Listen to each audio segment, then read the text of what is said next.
Once again welcome back to my channel. अभी जो question हम लिखे हुए हैं doctor S N Shukla book का वैल्यूएशन ऑफ शेयर का क्वेश्चन नंबर 23, जो कि मेरे हिसाब से बहुत अच्छा क्वेश्चन है और ये बहुत इसका लेवल भी बहुत अच्छा है और ये क्वेश्चन बहुत इंपॉर्टेंट भी है। तो जो लोग देखते हैं मेरे चैनल को, जो लोग इस चैप्टर को पढ़ रहे हैं, वो लोग ध्यान से देखिए किस तरह सॉल्व करें, क्योंकि इसके बाद जितने भी क्वेश्चन है सब इसी बेसिस पे बना हुआ है। ठीक है, बीच में 2-4 क्वेश्चन जो हम छोड़े वो भी हम बनाएंगे, लेकिन आज हम 23 सबसे बड़ा क्वेश्चन जो है उसी को बना देते हैं। चलिए मेरे साथ बने रहिए, पहले बार है तो जरूर सब्सक्राइब कीजिए। देखिए, balance sheet of A limited on 31/3/2014 follows ये बैलेंस शीट दिया। Equity share capital, reserve surplus, profit में देखिए प्रॉफिट 2 दिया। ठीक है, एक दिया आपको 1/4/2013 का पिछले साल का, इस साल का करेंट का 4,30,000 ट्रेड पेबल या एसेट्स वगैरह दिया हुआ है। ठीक है, बोला companies prospects are equally good, company का प्रोस्पेक्ट क्या बहुत अच्छा है।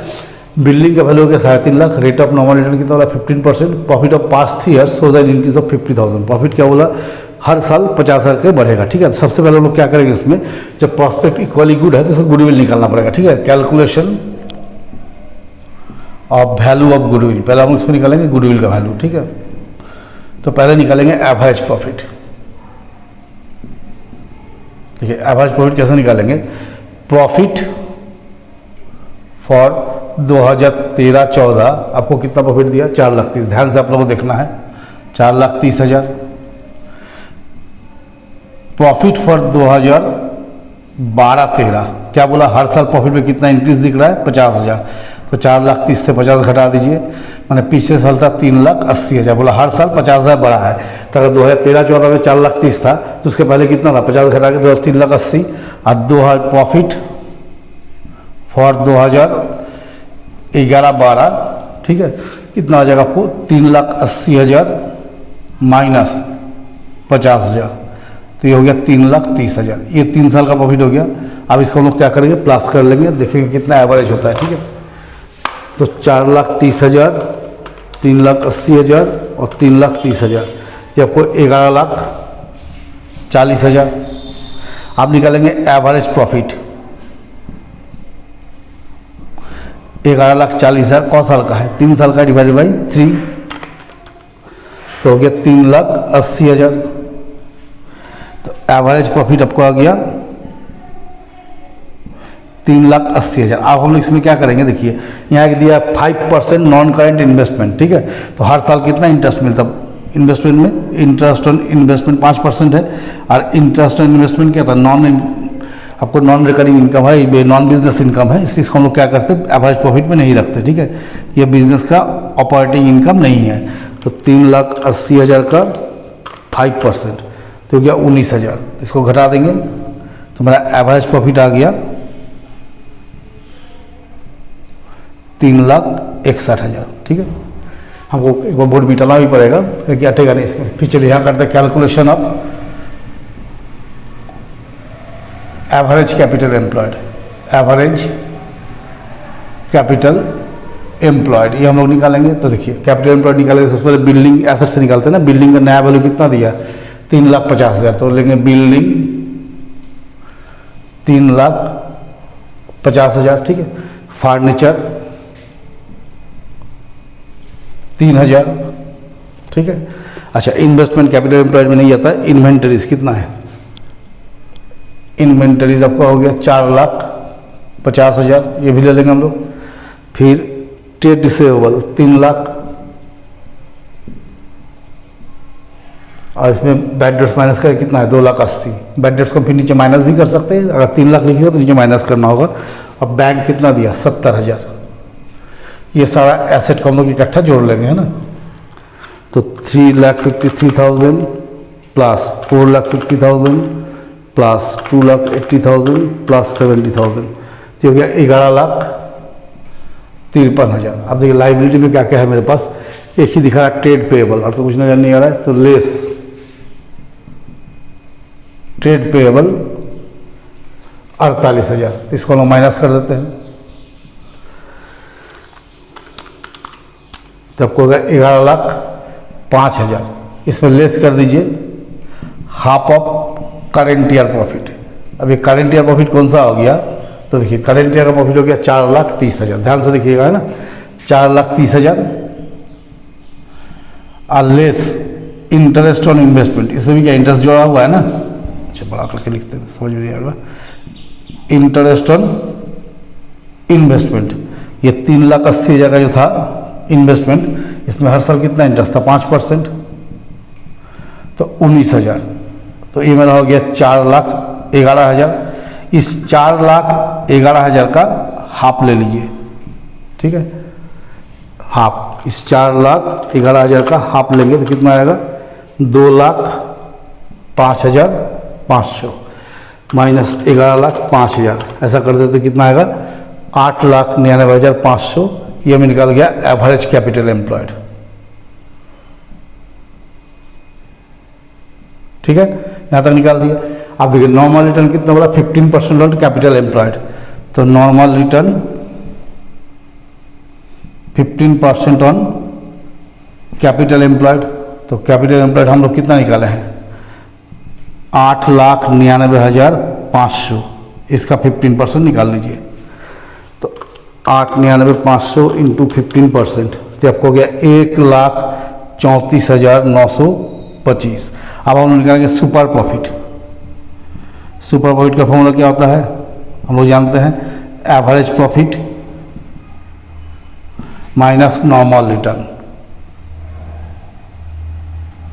तो देखिए एवरेज प्रॉफिट कहाँ निकाले 3,61,000 और नॉर्मल रिटर्न आपको कितना निकाले 1,34,925, तो 3,61,000 माइनस 1,34,925, तो आपको हो गया 2,26,075 हो गया सुपर प्रॉफिट। तो गुडविल का फॉर्मूला क्या होता है, goodwill equals to super profit into years of purchase. Super profit को ईयर्स ऑफ परचेज से मल्टीप्लाई कर देंगे, कितना आ गया 2,26,075 इंटू ईयर्स ऑफ परचेज 3 लेंगे, कुछ नहीं दिया तो जितना साल एवरेज है उतना साल का ले लेते हैं ना, तो 6,78,225, ठीक है। तो पहले हम लोग क्या किया, यहाँ पर एवरेज प्रॉफिट निकाले, उसमें से इंटरेस्ट और इन्वेस्टमेंट माइनस कर दिए, तो एक्चुअल एवरेज प्रॉफिट आ गया।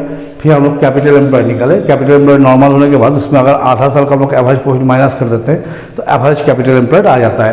तो एवरेज कैपिटल एम्प्लॉयड निकालने का फॉर्मूला क्या है, capital employed minus half of current year average profit. तो करंट ईयर एवरेज प्रॉफिट कैसे लिए, एवरेज प्रॉफिट दिया, टोटल प्रॉफिट दिया 4,30,000, 4,30,000 दिया ना, इसमें से इंटरेस्ट और इन्वेस्टमेंट कितना है 5% है, तो 3,80,000 का इन्वेस्टमेंट है, 5% निकाल दिए 19,000 माइनस 4,11,000 हो गया, इसका हाफ लेना है 2,05,500, तो आ गया 8,99,500। अब नॉर्मल रिटर्न कितना वाला 15%, इसका 15% निकाल लीजिए, ये आ गया। अब निकाल दिए super profit, average profit minus normal return, तो ये आ गया, गुडविल निकल गया। अब हम लोग क्या करेंगे, एक जगह थोड़ा सा लिख लेंगे हम लोग, जैसे यहाँ लिख देते हैं एवरेज प्रॉफिट 3,61,000। अब हम इस साइड्स को मिटाते हैं, उधर जाने देते हैं कुछ देर के लिए, फिर उधर भी मिटाना पड़ेगा क्योंकि अटेगा तो नहीं, ठीक है। अब हम लोग निकालेंगे इंट्रिंसिक वैल्यू ऑफ शेयर, इसमें तीनों वैल्यू निकालना है आपको, इंट्रिंसिक, यील्ड और फेयर, तीनों है ना। तो पहले हम लोग करेंगे यहाँ पर इंट्रिंसिक वैल्यू ऑफ शेयर, ठीक है। तो देखिए पहले निकालेंगे calculation of net asset, calculation of net asset. तो नेट एसेट जब निकालेंगे फिर लिखिए बिल्डिंग कितना का वैल्यू हुआ था 3,50,000, फर्नीचर 3,000,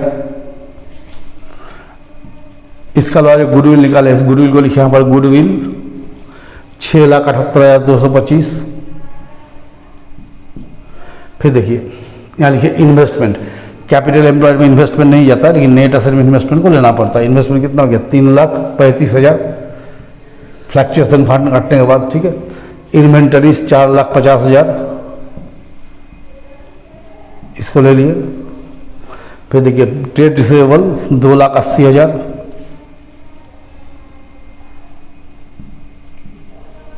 और बैंक 70,000, ठीक है।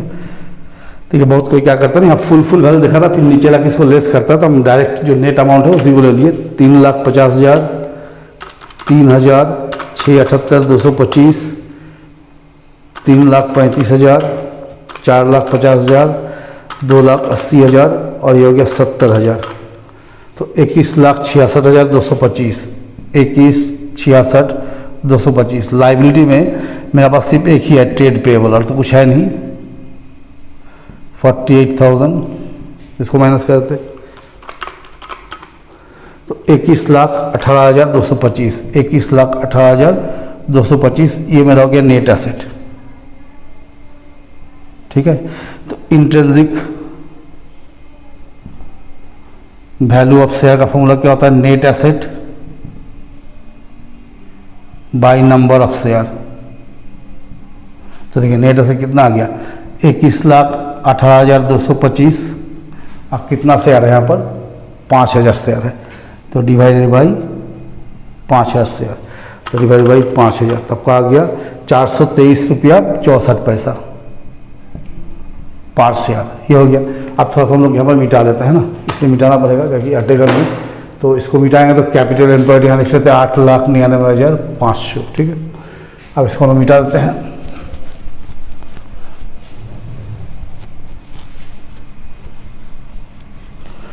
देखिए आप लोग देख के समझ पाए, क्वेश्चन टफ था, आसान क्वेश्चन नहीं था। नॉर्मल जितना क्वेश्चन अभी तक हम लोग बनाए हैं उस तरह क्वेश्चन ये नहीं है। ठीक है, तो आप हम लोग यहाँ निकालेंगे yield value method, yield value method. तो हम लोग यहाँ निकालेंगे percentage of profit on equity share capital, profit by equity share capital into 100।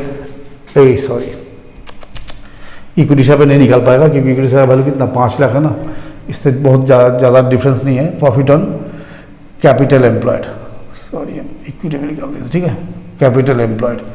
तो profit by capital employed into 100, तो 3,61,000 by 8,99,500 into 100, 3,61,000 into 100 divide by 8,99,500, तब को आ गया 40.13%। ठीक है, तो यील्ड वैल्यू पर शेयर क्या फॉर्मूला होता है, यील्ड वैल्यू पर शेयर, तो percentage of profit by rate of normal return into paid up value पर शेयर। तो हो गया 40.13, रेट ऑफ नॉर्मल रिटर्न कितना दिया 15%, इंटू पेड अप वैल्यू पर शेयर कितना 100, इंटू 100 डिवाइड बाई 15, तो आपको 267.56 ये हो गया पर शेयर। आप निकालना फेयर वैल्यू पर शेयर, तो इसका फॉर्मूला होता है इंट्रिंसिक वैल्यू